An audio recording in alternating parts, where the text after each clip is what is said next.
Who wants to learn some SCP history? Humans have been fascinated by the paranormal since the dawn of time, and I doubt that'll change anytime soon. Things that can't be explained are endlessly compelling. Sure, the Foundation's only been active in its current form for a little while, but that doesn't mean that anomalies just showed up over the past couple hundred years or so. Things that defy our understanding of the world have been around for as long as we have, so of course there are going to be some especially old SCPs that are still currently in containment. Whether documentation of the creatures and items reach back to prehistoric times, or if something has been contained by generations of concerned individuals, there's lots of indescribable phenomena in the SCP universe. So let's take a trip back in time and see what we can learn. Hello horror heads, and welcome back to the scariest channel on YouTube, Top 5 Scary Videos. I'm your horror host Keegan Hughes, and today we're going to take a look at the top 5 oldest SCPs. If you have a compulsion to secure, contain, and protect, make sure you check out our top 5 Scary Foundations videos playlist right over here. Before we get started, we've got an exciting message from today's sponsor, Raid Shadow Legends. That's right, the big, beautiful blockbuster of a mobile game that everyone's been talking about. Name another mobile game that packs in this level of detail. It's tough, right? Raid makes it work with their in-house motion capture studio, ensuring every one of their 450 champions is super unique. In addition to the awesome animations, I really like the wide variety of options you get while building your team of champions. If you want to take on a clan boss, you'll have to think differently than if you wanted to delve into a dungeon. And don't even get me started on PvP. The meta is constantly changing and evolving. Right now, Raid has just released the Artifact Forge, which is a new place that you can save time by crafting artifacts directly. Boost your champs faster than ever before. Plus, they added in the new advanced quest system, which has the potential to give you incredible rewards. New champions were added too, and the Doom Tower is in development, so keep an eye out for updates on that. What are you waiting for? Go to the video description and click on the special links, and if you're new to Raid, you'll get 100,000 silver and 1 free champion, Lightsworn. All this treasure will be waiting for you right here. Good luck, and I'll see you out there. Perfect, let's get started. Coming in at number 5, we've got SCP-2750. The Foundation has a few instances of 2750 in containment at the moment, but there could be many more out there. Knowledge of these creatures has existed since the mid-1800s, but they've likely been around for much longer. They predate the Foundation, with an organization known as the American Secure Containment Initiative making first contact. The ASCI had contacted a group of Navajo people back in the 1800s and learned of 2750. They called it a Yi Naldloshi, and it had been plaguing the peoples for ages. Apparently the beasts can take on the appearances of many different animals and men, often calling out to people in a voice so sweet nobody can resist. The creatures can also delve deep into the minds of anyone with little to no effort. If someone's targeted by an instance of this, they will lose control of their bodies and mind. The ASCI sought to quell any unrest caused by these creatures, and at first their efforts seemed to be working. The Foundation received all sorts of documentation from the ASCI when they took over custody of a lot of the anomalous objects, and one can read through their efforts to keep the creatures at bay. After launching an assault on a tribe of 2750 instances, they thought it was pretty much a done deal. Bad call though, as the shapeshifters launched a counterattack, totally devastating the ASCI forces, as well as a good deal of the Navajo who stuck around. This war went on for quite a while at the cost of thousands of lives on both sides. Many of the telegrams that came back told people not to trust the animals, likely implying that the creatures were constantly shapeshifting. The clash ended when 2750 was largely eradicated, leaving only small bands with little leadership. Looking back from a modern perspective, it's pretty clear that the ASCI unnecessarily demonized these creatures, making them out to be monsters with evil in their hearts. This was not the case, but they still went about killing them anyway.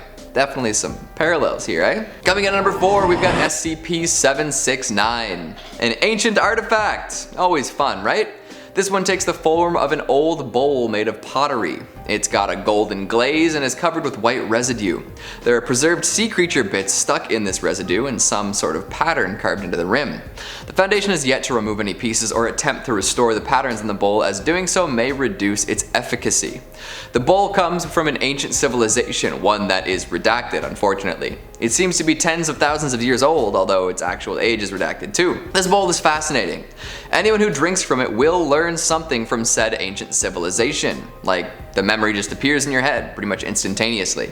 However, there is a drawback to this. The memories will also overwrite other ones, kind of like computer storage.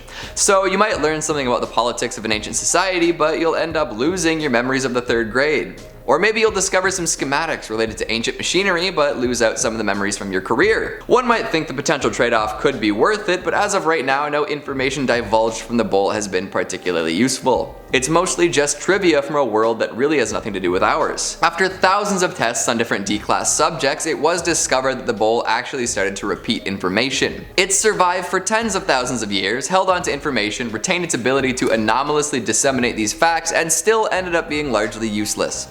Fantastic.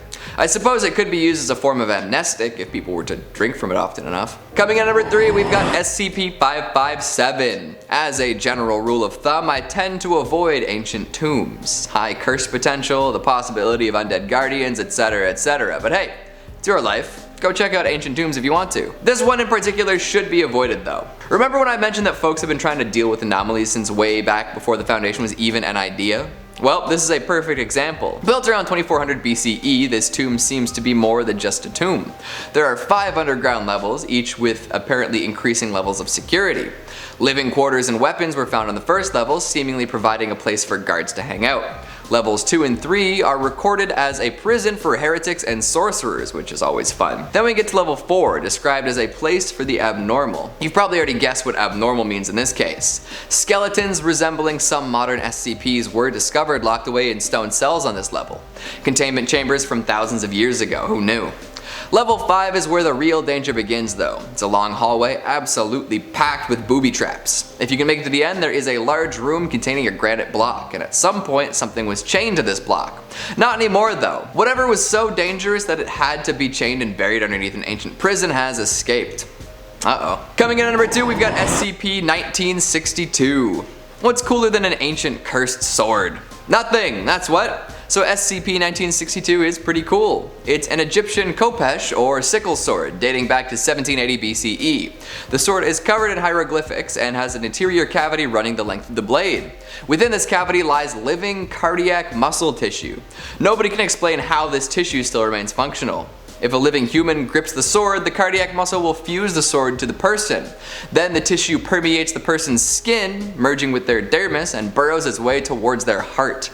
After about 4 minutes, it'll merge with their heart, totally overriding its regular function. The SCP now controls that person's heart rate. Usually this means the BPM clocks in around 75, but if the person fuses the sword attempts to use that as a weapon, things get a little more wild. The heart rate will jump between 140 and 190 and become extremely erratic. Apparently the sword was designed to increase the reflexes of whoever wielded it. Not a bad idea, but the execution seems to be a little off. And finally at number 1, we've got SCP-1595. This SCP has the unique honor of being all sorts of ages, and in all sorts of places too. It's quite weird. 1595 is a series of numbered messages that originate from various time periods and locations. They're mostly written using methods unavailable in the time period from which they originate and are always written in modern English. They're perfectly serialized too, like in order. Every entry has been discovered in that order, even though some were technically written centuries before the ones that precede them.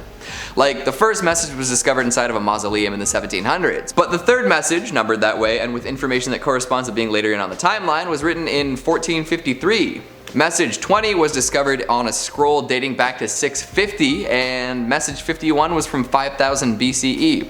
It makes no sense, although some of the messages do reference temporal nonsense, so yeah, it seems like we've got a couple of time travelers sending messages back and forth, playing a game of cat and mouse. We'll see what turns up next. Well, what a wild ride. All this pre-Foundation stuff kind of blows my mind, you know? So what'd you think of the list? Did you already know about these SCPs? Were you aware that some could date so far back? What's the oldest SCP you can think of? Make sure you let me know down in the comments. Speaking of comments, let's take a look at some of your more stretchy ones from the top 5 SCP locations that you should never visit, part 2. Hamburger King says, I thought his shirt said Rickroll. Don't worry, Hamburger King, I'm never gonna give you up. Never gonna let you down. Jorge says, I made Keegan an NPC in my D&D campaign. Changeling warlock that wanders the world learning about abyssal beings, obscure arcane knowledge, and long forgotten secret history. Excellent. Another way for me to be immortalized. I'm glad my likeness could be of service. Terrell Carter says, tried finding Daleport, New England on Google Maps, couldn't find it. Yeah, it's kind of like Hobbs' End, you know, if it wants you to find it, you'll find it. And that's all the time we have for today. Before I scrub my brain cavity with a wire brush, make sure to give this video a big thumbs up and subscribe for more ancient activity. Thanks again to Raid Shadow Legends for sponsoring today's video. Thanks for watching, and I'll see you next time.